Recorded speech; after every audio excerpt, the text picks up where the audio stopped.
사랑하는 한미가족 여러분, 안녕하세요. 오늘은 6월 13일, 6월의 두 번째 토요일 아침입니다.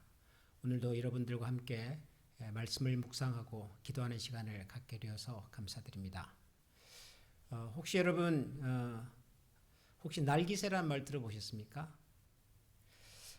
이 줄임말인데요. 사실 제가 말을 줄여서 표현하는 것을 별로 좋아하지는 않지만 이 말은 제가 좋아해서 여러분들에게 소개합니다. 날기새는 날마다 기가 막힌 새벽이라는 말의 줄임말입니다. 날기새. 제가 좋아하는 그 목사님 중에 김동호 목사님이라고 계시는데요. 언젠가 우리 클리블랜드 지역에도 오셔서 연합 집회를 인도하셨었죠. 김동현 목사님께서 지난해 4월에 폐암 판정을 받으셨습니다. 암 환자가 되신 거죠. 그래서 김 목사님께서 폐암 판정을 받으시고 또 수술을 받으시고 회복하시면서 개인 새벽 기도회를 인터넷으로 시작하셨습니다. 원래 김 목사님께서는 목회하실 때도 새벽 기도회를 참 좋아하셨고 또 새벽 기도회를 통해서 은혜를 많이 또 받았기도 하셨던 목사님이신데 이제 암이라고 하는 큰 병을 만나고 난 다음에 비록 목회 현장에서 은퇴하셨지만 새벽마다 다시 하나님을 찾고 만나는 시간을 가지면 좋겠다는 생각을 하셨다고 합니다. 그리고 또 당신이 그렇게 암이라고 하는 큰 병을 이렇게 알아보니까 자기 같은 그런 암으로 고통하는 또 분들을 하나님의 말씀으로 위로하면 좋겠다는 생각이 들었다는 거죠. 그래서 개인 인터넷 새벽 기도회를 시작하셨는데 그 새벽 기도회의 이름이 날마다 기가 막힌 새벽입니다. 벌써 300회가 넘었다고 그럽니다. 참 많은 분들이 그 새벽 기도 말씀을 통해서 위로도 받고 힘도 얻고 그래서 암으로 고통받는 환자와 가족들이 함께 만나서 또 서로를 위로하는 그런 오프라인 모임도 또 하시게 되었다고 합니다. 날마다 기가 막힌 새벽.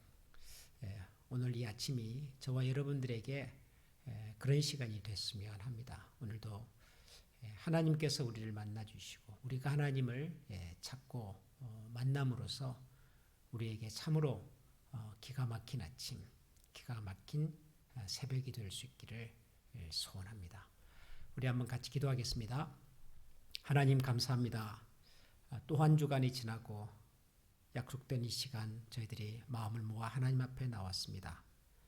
살았고 운동력이 있는 좌우의 날에 선 예리한 검과도 같은 하나님의 말씀으로 오늘도 우리의 마음과 생각을 다스려 주시고 때로는 우리의 혼과 영혼을 찔러 쪼개시며 우리를 하나님의 사람으로 보다 온전한 자리에 세워 주시기를 원합니다.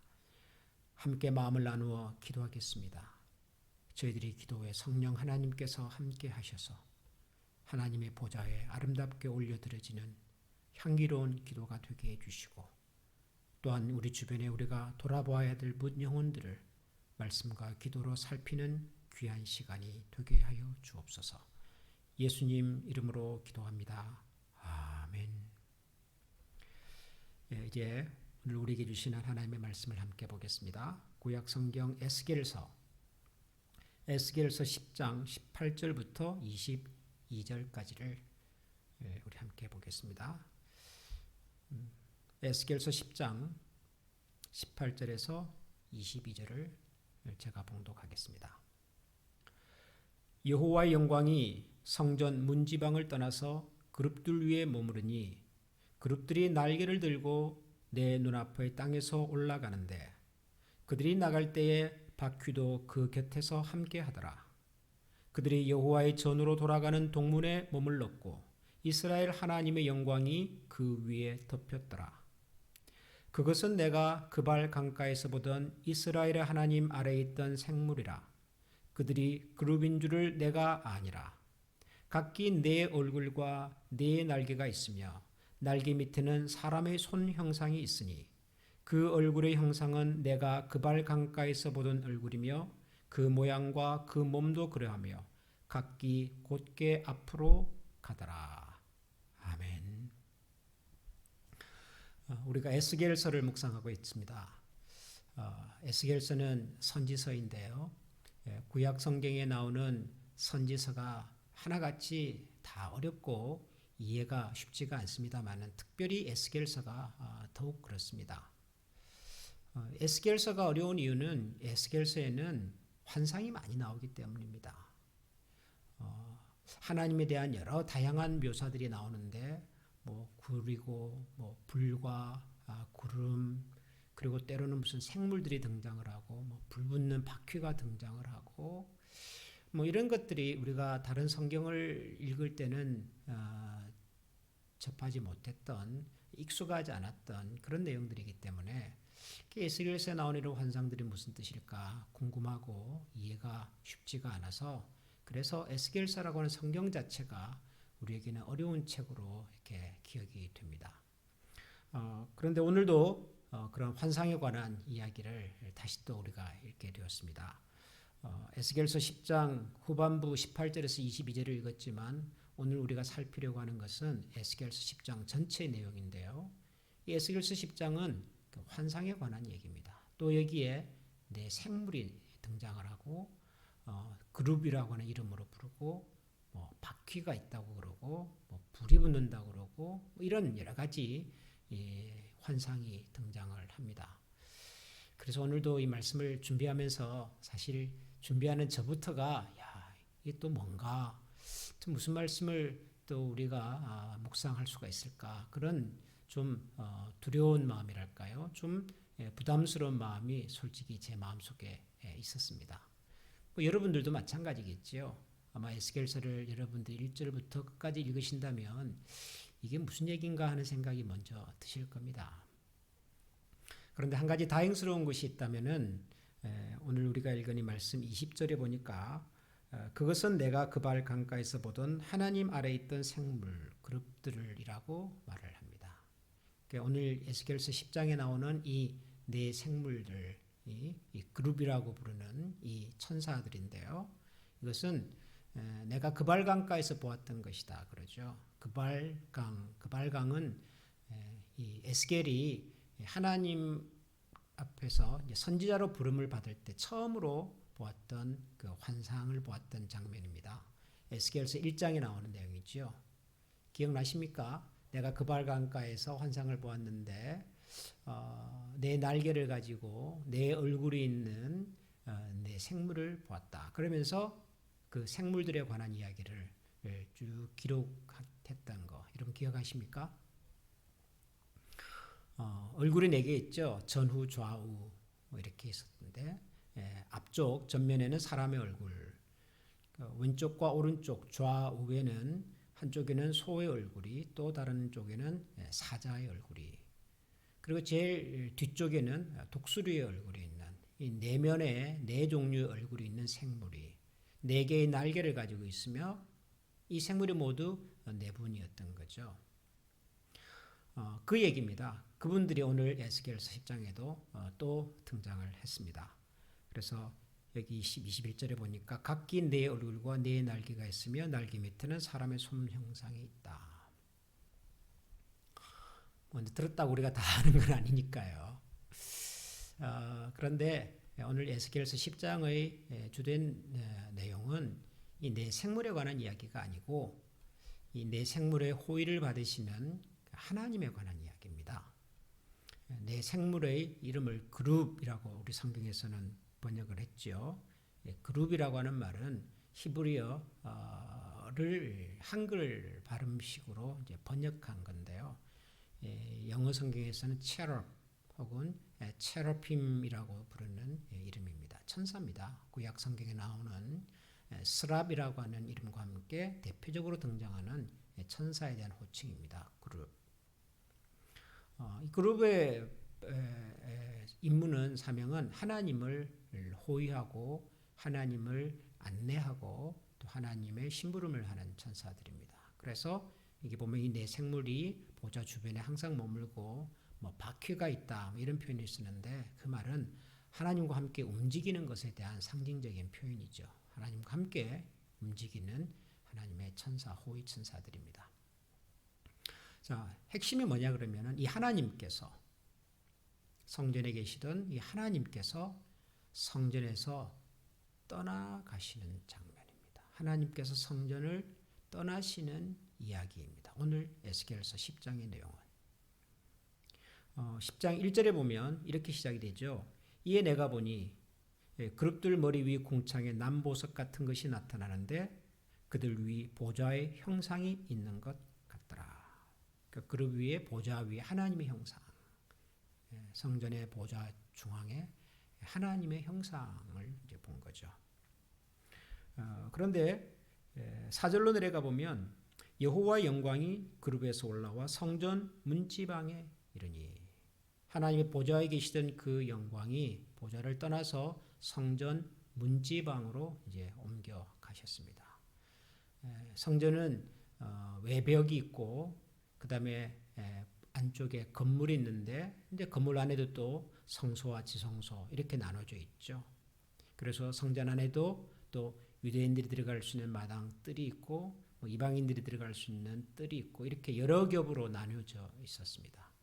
마치 우리 대한민국의 그 고궁, 뭐 경복궁이나 덕수궁 이런 곳을 가보면 궁으로 들어가는 첫 번째 문 있죠. 경복궁 같으면 광화문. 근데 광화문을 지났다고 바로 임금님이 계시는 자리로 들어가는 것이 아니죠. 중간에 또 다른 문이 있습니다. 여러 겹의 문을 지나고 난 다음에 제일 마지막에 이제 임금님께서 진물을 보시는 혹은 임금님께서 생활하시는 사적인 공간 이런 것들이 나오는 것이죠. 성전도 그런 구조로 되어 있었고 성전에 들어가려면 여러 단계의 문을 지나야 하는데 하나님의 보좌에 계시던 영광이 문지방으로 이렇게 옮겨오신 겁니다. 그러다가 18절을 보면 여호와의 영광이 성전 문지방을 떠나서 그룹들 위에 머물렀다. 그러니까 그룹들과 함께 또 하나님의 영광이 성전 문지방을 떠나는 거죠. 보좌에 계시던 영광이 문지방으로 옮겼고 문지방에 잠깐 머물던 하나님의 영광이 그 문지방을 지금 떠나고 있습니다.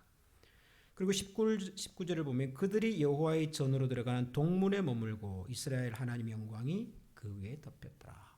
문지방을 떠난 하나님의 영광이 이제 성전 동문으로까지 옮겨갔습니다. 성전 동쪽에 있는 메인 엔트런스 이게 이제 동문인데요. 끝까지 지금 옮겨간 거죠. 그리고 오늘은 우리가 10장만 보았습니다만 11장 후반부에 가면 11장 23절에 보면 여호와의 영광이 성읍 가운데로부터 올라가 성읍 동쪽 산에 머물렀다. 그렇게 기록합니다. 드디어 하나님의 영광이 성전을 떠나서 이제는 예루살렘 성 안의 동쪽 산에까지 옮겨가신 겁니다. 그러니까 이것을 머릿속에서 한번 그려본다면 성전 보좌에 계시던 하나님의 영광이 보좌에서 일어나서 성전의 문지방으로 옮겨오셨고 그리고 문지방을 떠나서 동문으로 가셨다가 그 동문을 떠나서 이제는 성전을 아예 나가셔서 예루살렘의 동쪽 산에까지 옮겨가신 겁니다. 하나님의 영광이 성전을 떠난 것이죠. 하나님의 영광이 성전을 떠난다. 이게 무슨 말일까요? 이스라엘 백성들의 생각 속에서는 성전은 하나님이 계시는 곳입니다. 하나님의 전이죠. 그러므로 하나님께서 성전을 떠난다는 것은 상상할 수가 없는 일입니다. 성전이 성전인 이유는 그곳에 하나님이 계시기 때문이죠. 하나님이 계시지 않은 성전, 그것은 더 이상 성전일 수가 없습니다. 그건 그냥 건물이죠. 벽돌로, 나무로 여러 가지 찬란한 것으로 장식이 되어 있는 그저 건물에 불과한 것입니다. 그 건물이 하나님의 전이 되는 이유는 그곳에 하나님이 계시기 때문인 거죠. 하나님이 계시기 때문에 하나님을 찾고 구하는 사람들이 그 앞에 나와서 예배하고 경배하며 찬양하면서 살아계신 하나님의 영광과 위엄을 경험하고 함께 기뻐하는 곳, 그것이 성전입니다. 그런데 하나님께서 성전을 떠나고 계십니다. 더 이상 성전이 성전의 기능과 역할을 잃어버리는 것이죠. 하나님이 안 계시는 성전, 이름만인 성전, 지금 에스겔서 10장이 우리에게 보여주는 그림은 바로 그 장면입니다. 이걸 환상으로 지금 에스겔에게 보여주신 거죠. 에스겔은 자기가 본 환상을 이스라엘 백성들에게 얘기할 겁니다. 무슨 얘기일까요? 하나님이 떠나버린 성전이 누구를 말하는 걸까요?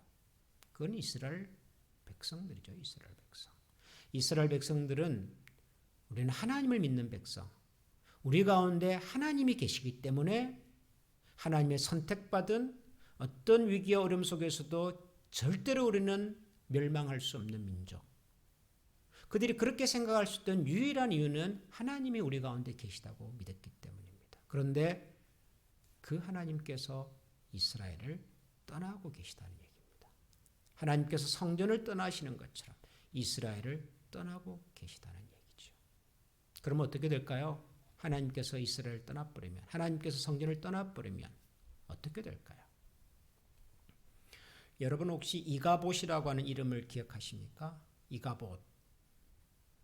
사무엘상 읽어보면 사무엘이 태어날 그 당시에 엘리라고 하는 제사장이 있었죠. 엘리 제사장에게는 홈니와 비느하스라고 하는 두 아들이 있었습니다. 제사장의 아들이었음에도 불구하고, 다시 말하면 제사장이었음에도 불구하고 그들은 아주 불량한 사람이었습니다. 함부로 하나님의 거룩과 영광을 훼손하고 사람들의 것을 노략질하고 도무지 상상할 수 없는 그런 아주 불량한 모습으로 살았습니다. 그러던 어느 날 블레셋이 이스라엘을 쳐들어왔고 블레셋과의 전쟁에서 불리해진 이 홈니와 비느하스는 블레셋과의 전쟁에서 이기고자 하는 욕심으로 하나님의 그 언약궤를 들고 전쟁터로 나갑니다. 언약궤는 하나님의 임재의 상징이거든요. 언약궤를 메고 가면 하나님도 우리와 함께 할 거라고 기대했던 거죠. 그러나 결과는 홈니와 비느하스의 예상과는 전혀 반대의 결과가 나타났습니다.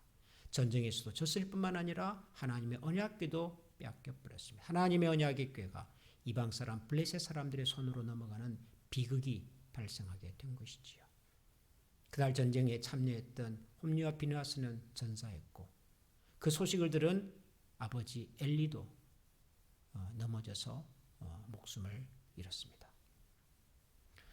그때 비느하스의 아내가 출산을 하고 있었습니다. 출산을 마친 다음 전쟁에 나갔던 남편과 또 시아버지가 전사하고 하나님의 언약의 궤를 빼앗겼다는, 그리고 시아버지 엘리조차도 목숨을 잃었다는 소식을 듣고는 그 비느하스의 아내가 태어난 자기 아들 이름을 이렇게 부르라고 얘기해 줍니다. 내 아들의 이름을 이가봇이라고 불러라. 이가봇 무슨 뜻이죠? 하나님의 영광이 떠났다. 하나님의 영광이 떠났다. 하나님을 믿는 사람들에게 하나님의 영광이 떠났다는 것은 그 자체가 심판입니다. 하나님을 섬기는 사람들에게 있어서 하나님의 영광이 떠났다고 하는 것은 또 다른 무슨 심판과 징계와 벌이 없어도 그것 자체가 심판인 거죠.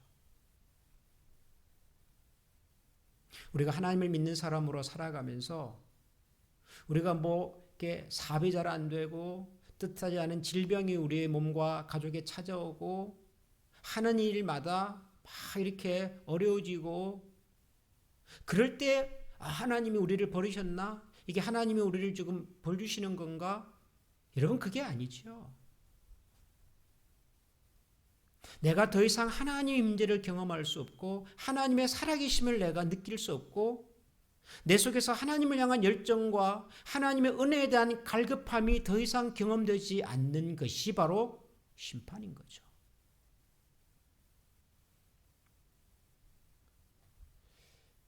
지금 우리가 살고 있는 이 시대와 세상이 우리에게 이런 도전을 준다고 저는 생각을 합니다. 지금 우리가 겪고 있는 가장 큰 두 가지 문제, 코로나 바이러스, 또 참 사람의 인권과 생명을 존중히 여기지 못하는 우리의 오래된 숙제. 이게 여러분 계속 있었거든요. 우리 주변에 늘 있었거든요. 그러다가 이번 기회에 이렇게 드러났습니다. 확인이 되었습니다. 그러고 보니까 우리가 가장 먼저 깨닫게 되는 것이 뭐든가요? 그동안 우리가 누렸던 것들이 정말 귀하고 고맙고 감사한 일이었구나. 몰랐어요. 우리가 함께 만나서 대화하고 커피 한 잔을 마시고 가까운 분들과 식사를 하고 함께 만나서 즐거움을 나누고 하는 것들이 그냥 당연할 때는 몰랐습니다. 근데 없어져 보니까요, 이게 그렇게 귀하고 소중한 우리 삶의 부분이었다는 것을 이제 깨닫지 않습니까? 우리가 갑자기 무슨 질병을 얻고 어디가 아프고 하는 일이 잘 안 되고 하는 일마다 어려움이 생기고 그래서 어려운 것이 아니라 그동안 우리가 마땅하고 당연히 누렸던 것들이 사라져 버렸을 때 그 속에서 느끼는 아픔과 어려움과 불안함들이 있습니다. 하나님을 찾고 구할 수 있는 것이 늘 우리에게 제공이 될 줄 알았는데, 마음만 먹으면 언제라도 예배하고 기도하고 찬양할 수 있을 줄 알았는데 그것이 안 되는 현상 속에서 여전히 우리가 하나님을 경험하고 찾고 구할 수 있는가? 확인되고 있는가? 내 삶 속에서. 이게 너무너무 중요한 것이죠. 사랑하는 한미 가족 여러분,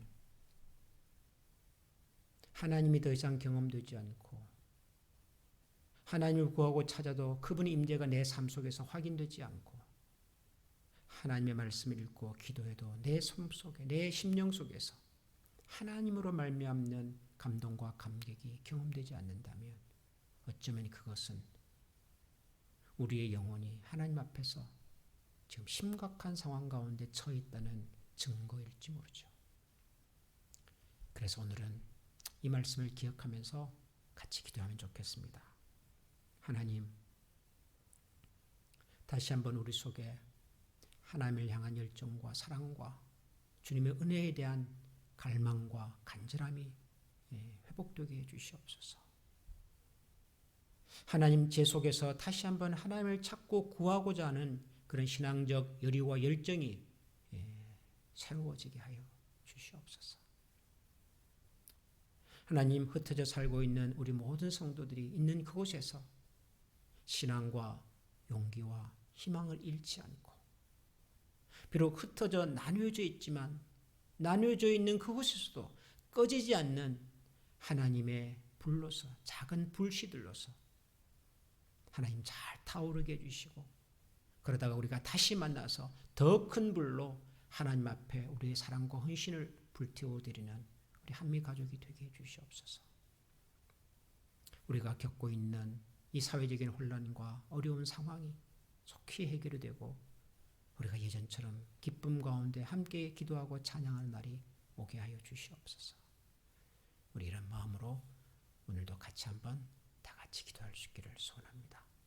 이제 우리 마음을 모아서 다 같이 기도하겠습니다.